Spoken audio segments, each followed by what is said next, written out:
Saint-Louis est sa ville natale. Aminata Sow Fall a vu le jour le 27 avril 1941. Elle est une femme de lettres sénégalaise, surtout romancière, et aussi l'une des pionnières de la littérature africaine francophone.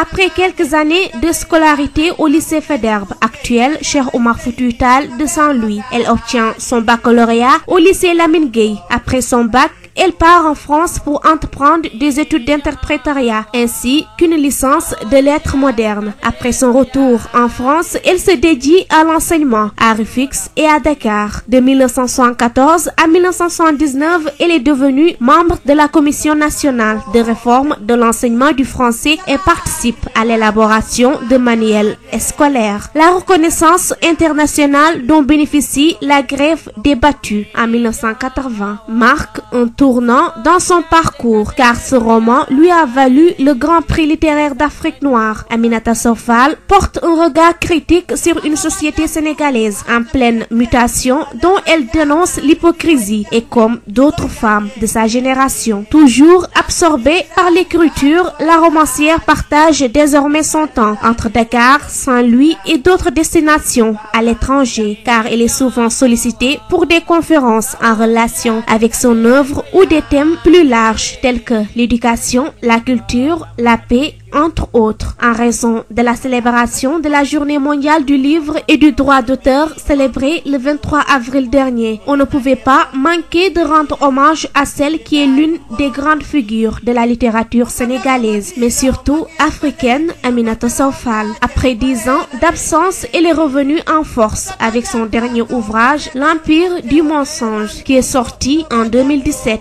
Aujourd'hui, elle est âgée de 78 ans. Qu'Allah lui prête une longue vie, une santé de fer pour qu'elle continue de satisfaire ses nombreux lecteurs avec d'autres œuvres à venir. Allahumma amin.